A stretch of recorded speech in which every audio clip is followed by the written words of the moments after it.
Hi viewers, எல்லாருக்கும் வணக்கம். இன்னைக்கு நம்ம என்ன பார்க்க போறோம்னா மிளகு ரசம் எப்படி செய்யலாம்னு பார்க்கலாம். இது வந்து சளிக்கு ரொம்ப நல்லது. ரொம்ப இருமலாக இருந்தாலும் மிளகு ரசம் சாப்பிட்டா சரியாயிருன்னு சொல்லுவாங்க. ஸோ இப்போ அதுக்கு என்னென்ன தேவையான பொருள் பார்க்கலாம். நான் வந்து மிளகு வந்து ஒரு 2 டீஸ்பூன் வந்து ஃபுல்லாக எடுத்திருக்கேன். 1 டீஸ்பூன் அளவுக்கு வந்து ஜீரகம் எடுத்திருக்கேன்.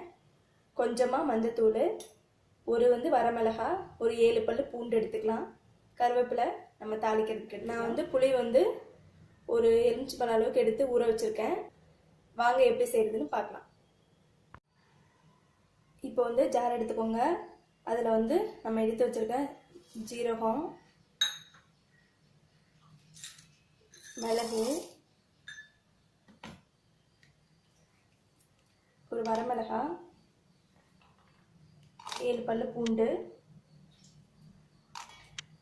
நீங்கள் வந்து பச்சை மிளகாய் வேணும்னாலும் ஆட் பண்ணிக்கலாம். உங்களுக்கு எது விருப்பமோ அதை ஆட் பண்ணிக்கோங்க.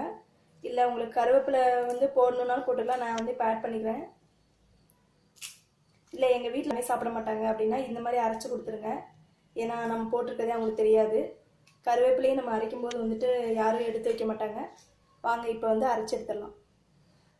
பாருங்கள், நம்ம வந்து அரைச்சாச்சு. வாங்க எப்படி செய்கிறதுன்னு பார்க்கலாம். இப்போ அடுப்பில் வந்து கடாய் வச்சுக்கோங்க. 2 ஸ்பூன் வந்து எண்ணெய் ஆட் பண்ணிக்கோங்க. இது கூட கடுகு ஆட் பண்ணிக்கோங்க. கடுகு நல்லா பொரிய ஆரம்பிச்சிருச்சு. இது கூட வந்து நம்ம அரைச்சி வச்சுருக்க இந்த பொடியை வந்து ஆட் பண்ணிக்கலாம்.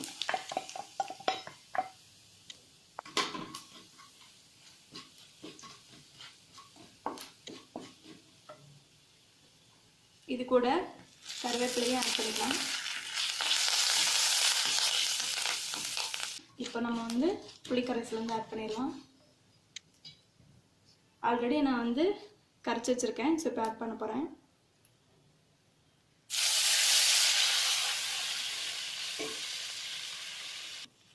இது கூட நம்ம வந்து ஒரு அரை டீஸ்பூன் வந்து மஞ்சத்தூள் ஆட் பண்ணிக்கலாம்.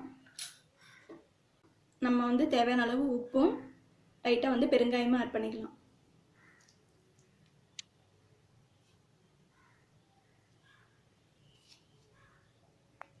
மீடியம் ஃப்ளேம்லேயே வச்சுக்கோங்க. இப்போது கொத்தமல்லி தழையை மேலாப்பில் தூவி விட்டுருங்க.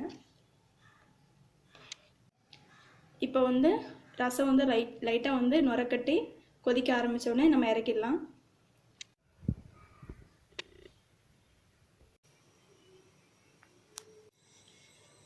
பாருங்கள், நல்லா நுரக்கட்டி வந்துடுச்சு. அது நல்லா கொதிக்கவும் ஆரம்பிச்சிருச்சு. நம்ம வந்து இனிமேல் இறக்கிடலாம். இப்போது நமக்கு சுவையான மிளகு ரசம் ரெடி ஆகிடுச்சு. உங்களுக்கு பிடிச்சிருந்தா நீங்களும் ட்ரை பண்ணி பார்த்துட்டு எங்களுக்கு கமெண்ட் பண்ணுங்கள். தேங்க்யூ.